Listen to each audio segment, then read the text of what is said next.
Shalom, saudara-saudara yang dikasihi Tuhan Yesus Kristus. Damai sejahtera Allah Bapa dan sukacita Roh Kudus menyertai kita semua. Kiranya kasih dan hikmat Tuhan Yesus Kristus menyertai dan menolong kita untuk melakukan berbagai tugas dan pekerjaan kita masing-masing.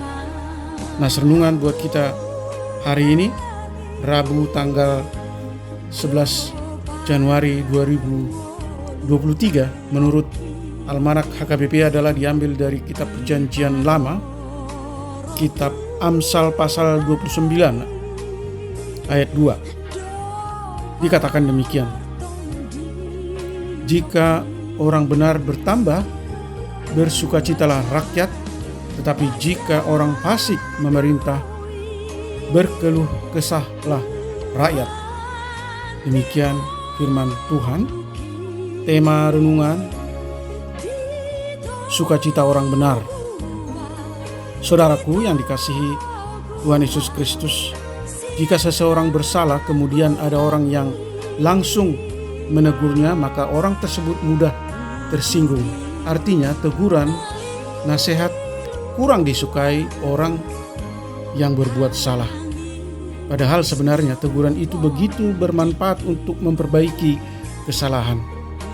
Namun tetap saja kebanyakan orang sulit menerima teguran. Nas hari ini menekankan betapa pentingnya menerima suatu teguran. Jika kita menolak dan tidak mau mengalah setelah mendapat teguran, maka kita akan diremukkan tanpa dapat dipulihkan lagi, sebagaimana tertulis di dalam ayat 1.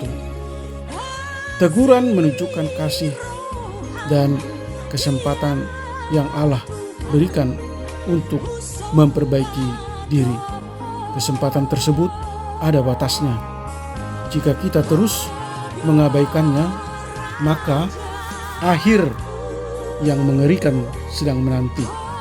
Bila kita menolak teguran, maka kejahatan akan terus saja merajalela, karena ia merasa tidak ada larangan atau merasa bebas melakukan kejahatan. Meskipun sepertinya orang jahat sering lolos dari jeratan hukuman, tetapi pada akhirnya orang jahat akan terjerat oleh pelanggarannya. Sebab Allah kita adalah Allah yang adil, yang akan memberikan hukuman setimpal.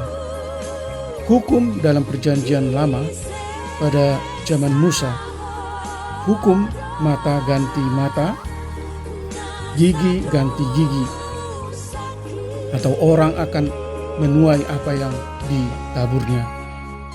Walaupun orang fasik dapat lolos dari hukum pemerintah, akan tetapi ia tidak akan lolos dari hukuman Allah.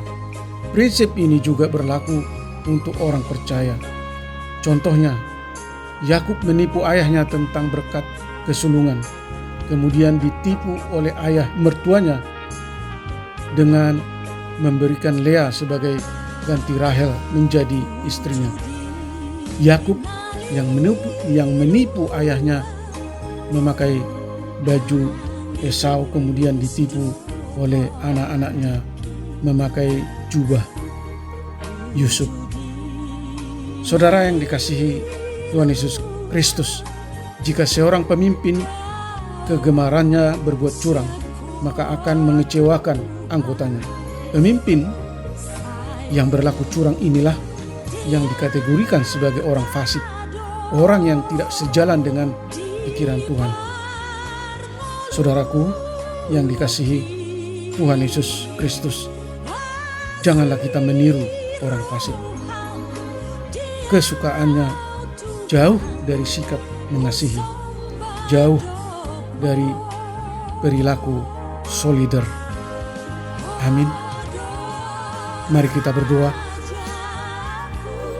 Allah yang Maha Kasih dan Maha Kuasa, ingatkan dan sadarkan kami untuk mencintai kebenaran dan kehendak Allah. Tuntun kami supaya kami hidup sepadan dengan Injil Kristus yang menjadi sumber sukacita dan damai sejahtera Allah.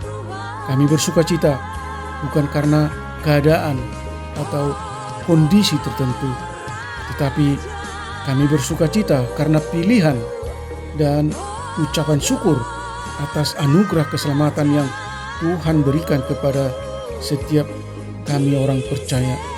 Biarlah kami tetap bersuka cita karena mengasihi Tuhan dan mengasihi sesama jauh dari sikap orang fasik yang bertentangan dengan pikiran Allah. Berkati para pendengar renungan pagi ini, anak-anak Tuhan yang rindu dan haus jamahan Tuhan dimanapun mereka berada. Kiranya Tuhan melindungi dan menjauhkan kami dari segala mara bahaya. Buatlah segala usaha dan pekerjaan kami berhasil, baik yang di kantor, baik yang di pasar, di rumah, di sekolah, atau dimanapun kami beraktivitas. Tuhan sembuhkan mereka yang sakit, Tuhan topang mereka yang lemah dan mengalami pergumulan, dan hibur mereka yang berduka. Terima kasih Tuhan. Hamba berdoa dan mengucap syukur hanya di dalam nama anak-Mu, Tuhan Yesus Kristus. Amin. Shalom. Selamat beraktivitas. Tetap sehat. Tuhan Yesus memberkati.